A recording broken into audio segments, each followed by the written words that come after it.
Anyway, I hate this fucking chair. Okay.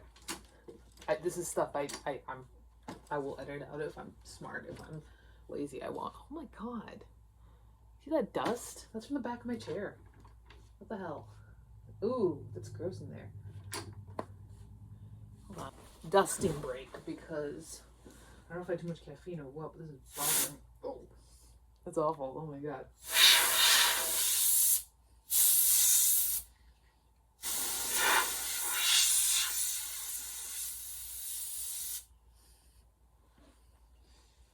This is a big clump of dust. Oh my god. Is it better now at least? Is it better? Better. Do we want to tuck her in there?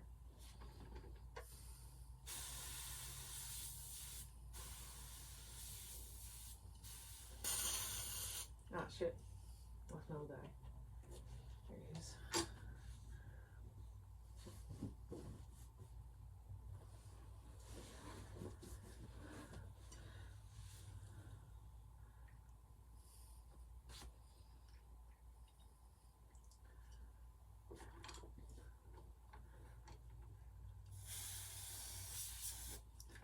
Alright. So. Oh my god, big hunks of dust. Alright. So, I don't think I've ever dusted the chair. I got it for my birthday, I want to say like 2 years ago? 3 years ago? I don't know. But it's moved. It's moved apartments.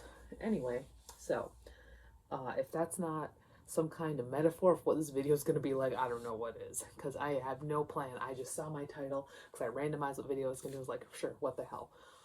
Which really kind of does kind of match up with the topic, which is how I plan a book series. So if you do not know, hello, I write books. I've published like 30 books or something. I don't know. And a lot of them are in a series. So my my writing situation can probably be summed up in a edited version of that Stephen King quote. It's like every short story wants to be a novel, and every novel wants to be approximately 500,000 words long. In my mind, every novel wants to be a series. I write so many series. We've got the Vendetic series, which is complete. The Vendetic is complete. I'll put up pictures. I don't feel like digging out my books. Vendetic is complete. 3 books. 3, we're done. We're not doing it anymore. I'm currently working on the final book of the Abnormal Murder series. So, the Pentology of Hell, the main series is complete. We've got some novellas coming. Tinan, the first trilogy is complete. Otz Boys will never be finished.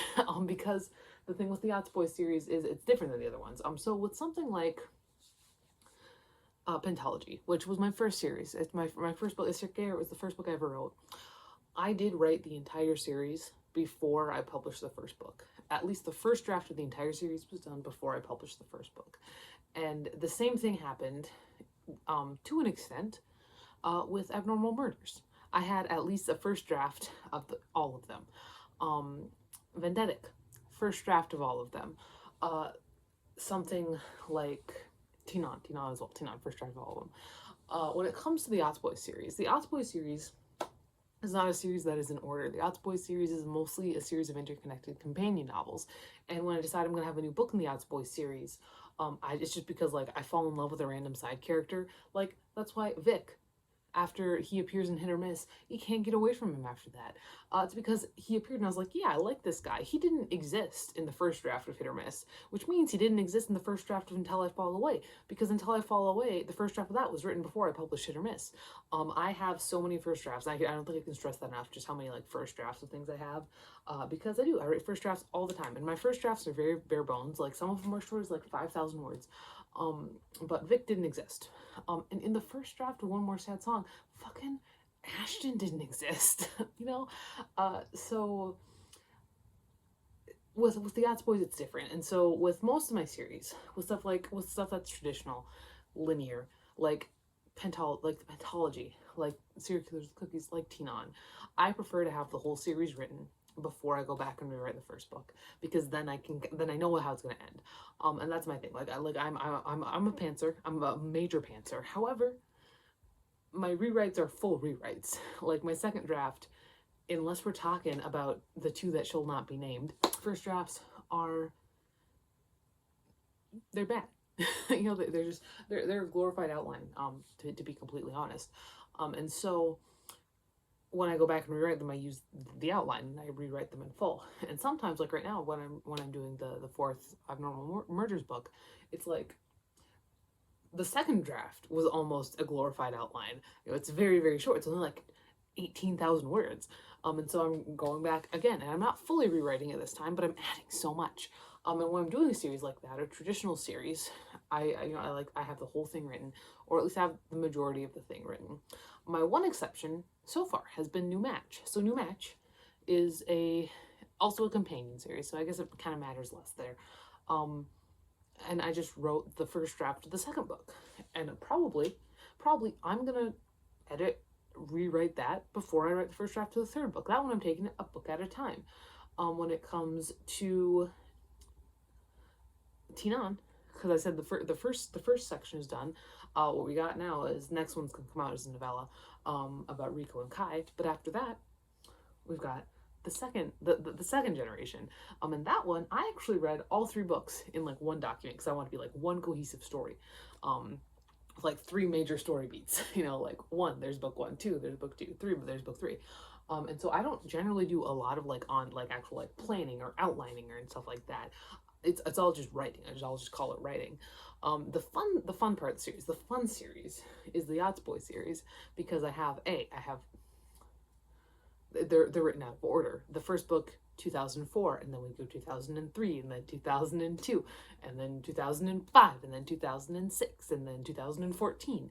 So it's a lot of going back and forth. When I write new first drafts, like I think I wrote maybe 3 Yachts Boys first drafts in between the publishing of Until I Fall Away and Promise Me. That's more information that I have about this world and these characters. And naturally, not all of these characters are going to care about this. We got like the hockey team, we got the skateboarders, we're gonna have baseball players at some point. So not all this information is important. However, there's a lot of this stuff that I have to be like, especially for the first book, which I didn't know was gonna be like a 20-book series at that point. I was like, well, Zeke is one track mind. He doesn't care about it. So it's almost like a retroactive thing. And what's fun about it is when I do write later books in the series that take place earlier in time, is having to fit it so that it matches what goes in further books, and so that it just fits in right. I guess the title "How I Plan a Series" is a really bad one, because I don't plan a series. I really don't. I just kind of do what I'm doing, you know. I just kind of get in there and I just start writing. And hopefully it makes sense. That's kind of the goal. Yeah, I've been doing some more like heavy standalones. Like Guillaume, I think Guillaume's been doing really well this year. One might say it's because it's the only book I have been advertising. One might say that's why it's doing the best. But Guillaume's been doing really well this year. And then naturally, like Hell, I think was a really great book. Crucifixion of Craig Knox was a really great book. Columbiner had a really good run. It's like all kinds of people got Columbine on their Kindle, and then you got the other one. But no, I've been doing some more standalones. What I like with standalones, I feel more comfortable getting a cover artist, because like then I'm not trapped in a relationship with a cover artist that may not work right with me for the duration of a series. And most of my book covers are just done on Canva. But for like Guillaume, I got a cover artist, and I'm planning on going back to her for when I do Kaz at the Approach. I also have another guy who I want to be a cover artist, so maybe I'll have him do the Kaz at the Approach. But I gotta see if he's got time. I was actually gonna have him take over for my Aunts Boys one. So my Aunts Boys, that actually makes me sad. Like that makes me sad. So the first 3 books were done by Paris St. Mercury, and I loved them. This next 2 books were done by Taryn Mitlighter, and I loved them. And then the 6th book, like I couldn't find somebody, and I had it done for a month, and I was like, God fucking damn it. So I just made one on Canva that vaguely matched. And so at some point I do want to get back to having like a real fucking cover artist for the Outs Boys books. But no, I mean like you know, Pentology was just Canva. The first 2 books in the Vendetic series, I had a cover artist. The 3rd book, he disappeared, so again, I had to use Canva. And I just have to try and match them, really. Which is why I tend to, with series, I don't tend to go for a cover artist.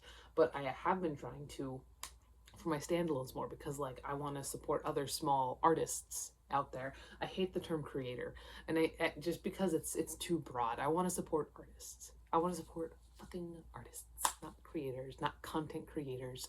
I want to support artists and their art, not creators and their content. Anyway, yeah, that's that. This, I don't know if this video was much of anything. It was 2 minutes of me dusting my chair. So, did you like, I don't know if that was fun. I probably sped through it, I'm not gonna lie. But yeah, that's that. Buy my books, please. I read mostly horror. There's lots of LGBT representation, because I don't assign sexualities to my characters, and as a result, everybody turns out bisexual. Because I just see who they have, you know, chemistry with, which is fine. That's how I do that. That's why everyone's bi. But yeah, that's that. Buy my books. I've got fantasy, I've got horror, I've got paranormal, I've got contemporary that sometimes gets horror. Never paranormal. It's all real life. All real life. I got thrillers. Well, I got slashers that are masquerading as thrillers. It's fine. I got something for everybody, as long as you don't mind that they're swearing up a storm. But yeah, that's that. That is everything. I'll talk to you later. Goodbye.